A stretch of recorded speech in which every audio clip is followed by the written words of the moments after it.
iPhone 13 numéro 1, AirPods Pro, GarageBand, Spin-off, I.O, mercredi 8 mars 2023, François Le Trudic, Benjamin Vincent, La quotidienne iWeek, épisode 346. Bonjour à tous.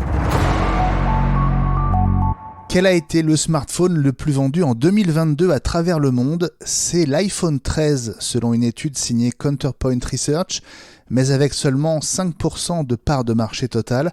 L'iPhone 13 a cependant représenté 28% des iPhones vendus dans l'année, et il s'en est vendu 2 fois plus que le deuxième smartphone du classement, l'iPhone 13 Pro Max, qui devance l'iPhone 14 Pro Max sorti seulement à l'automne 2022.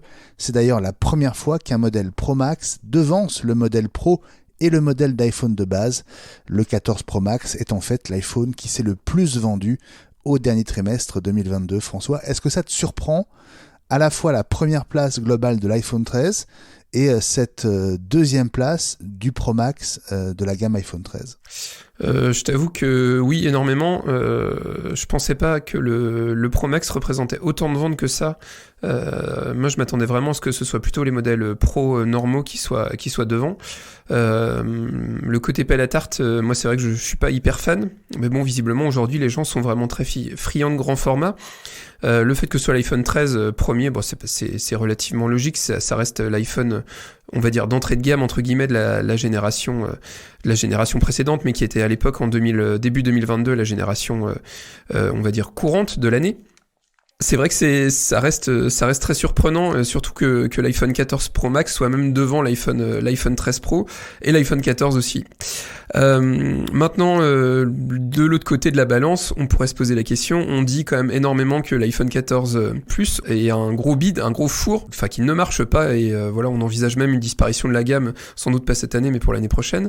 C'est assez étonnant parce qu'on pourrait se dire que les gens veulent un iPhone grand, mais au final, je pense qu'ils veulent surtout l'iPhone le plus haut de gamme, parce qu'au final, l'iPhone 14 Pro Max, c'est le plus haut de gamme, c'est celui où vous avez tous les équipements au top.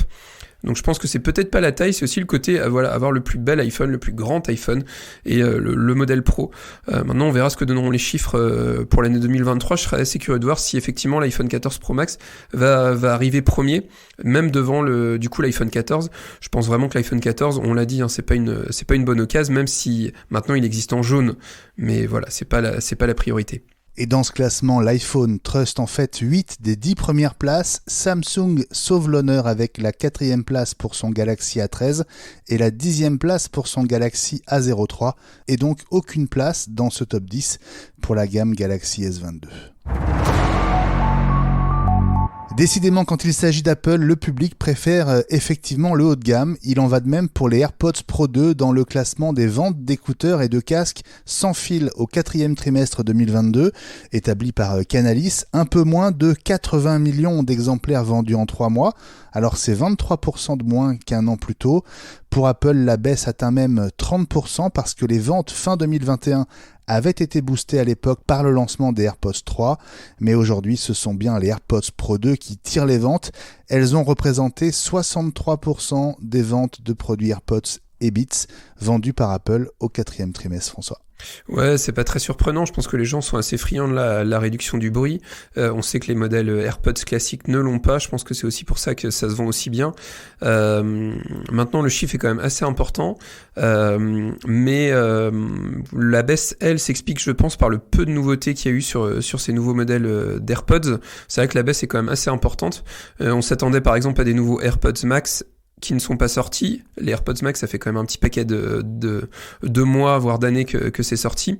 On verra ce qu'Apple nous réserve pour la prochaine génération, mais on sait qu'elle risque de pas arriver rapidement. Donc je pense que les ventes vont énormément se tasser. Autant les AirPods se sont très bien vendus parce que les gens n'en avaient pas, mais maintenant que les gens en ont, le fait qu'il y ait peu de nouveautés fait peut-être qu'il y a moins de renouvellement de ce côté-là. Donc à voir quand est-ce qu'Apple nous sortira des nouveaux modèles d'AirPods. Une mise à jour de sécurité importante pour le logiciel de musique GarageBand, la 10.4.8 proposée par Apple quelques heures après la mise à disposition pour les développeurs des bêta 3 des différents OS, dont macOS 13.3.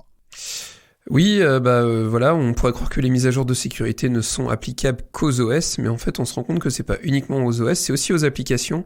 Donc c'est pour ça c'est important de bien les faire régulièrement, et on rappelle que les mises à jour de ce qu'on appelait feu la suite iLife, je sais pas si tu t'en souviens, l'application GarageBand et toute la suite, et même Pages, Numbers et Keynote, les mises à jour se font via le Mac App Store et pas via les préférences système du Mac.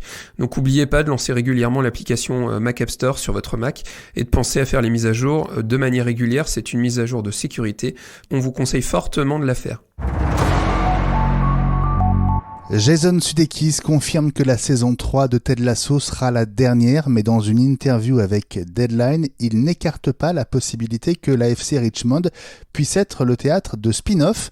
En attendant, il ne serait pas étonné que le public se dise « Ok, merci, c'était super, et c'est très bien comme ça », le 31 mai, après la diffusion du 12e épisode de cette ultime saison 3, que tu vas regarder très vite, François, dès qu'elle sera sortie.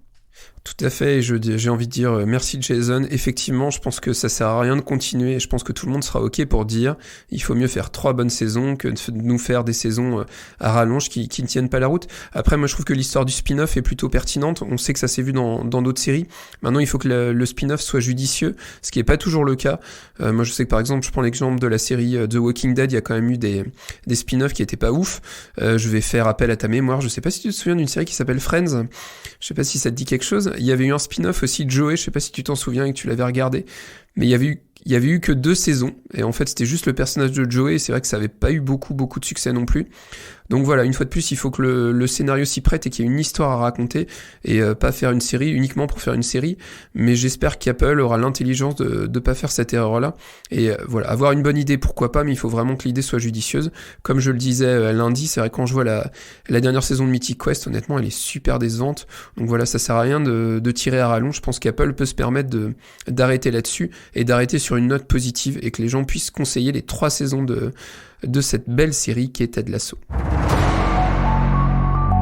Et puis la quotidienne iWeek, c'est l'actu quotidienne de tout l'écosystème Apple. Alors vous pouvez noter le 10 mai prochain dans vos agendas, ce sera le coup d'envoi de la Google I.O., la conférence développeur de Google depuis le Shoreline Amphitheater de Mountain View, ville qui héberge le siège de Google en Californie. Côté matériel, on attend toujours la Pixel Tablet et on ne serait pas étonné que Sundar Pichai dévoile de nouveaux Pixel Phone, peut-être le 7A, mais surtout on devrait avoir des nouvelles d'Android 14 et de Bard, le concurrent de ChatGPT by Google, François. Ouais, on attend tous l'arrivée de Bard, évidemment, en espérant que Bard soit puissant. Je suis pas. C'est important de faire de la veille techno. C'est vrai que voilà, il y a quand même beaucoup d'éléments qui peuvent être annoncés, qui sont intéressants. Moi, le phénomène que je remarque surtout du côté de chez Google, c'est qu'on fait comme Apple, c'est-à-dire qu'on est en train de développer toute une panoplie de produits. L'intérêt, c'est de pouvoir maîtriser la totalité de la chaîne, à la fois le software et le hardware. C'est vrai que les derniers Pixels en téléphone était super bien, et c'est vrai que les commentaires en particulier du côté de la photo, ça reste des très bons téléphones Android, évidemment, voire les meilleurs sans doute. Curieux de voir qu'est-ce qu'ils vont nous proposer en tablette, ça peut pourquoi pas intéresser pas mal de monde, et puis c'est surtout l'occasion de voir un peu voilà quelle petite nouveauté nous réserve Android, même si toi tu vas peut-être le tester, moi je sais que je ne le testerai pas, mais je suivrai ça avec attention, parce que souvent on récupère des petites fonctionnalités de chez Apple qu'on retrouve chez Google et réciproquement, donc c'est toujours intéressant de voir ce que la concurrence réserve, et une fois de plus la concurrence permet aussi de niveler vers le haut et de présenter des nouvelles fonctionnalités qui sortent un peu de l'ordinaire, et au final on sera à peu près à 1 mois de la keynote de lancement de la WWDC, donc voilà, ça nous donnera peut-être aussi quelques indications sur le chemin que pourrait prendre Apple derrière. Alors justement, cette keynote Apple, elle aurait lieu potentiellement le 5 juin. On devrait en avoir confirmation début avril, comme ça avait été le cas l'an dernier. Annonce potentielle le mardi 4 avril 2023. En tout cas, si Apple suit le même schéma de calendrier. La quotidienne iWeek revient demain.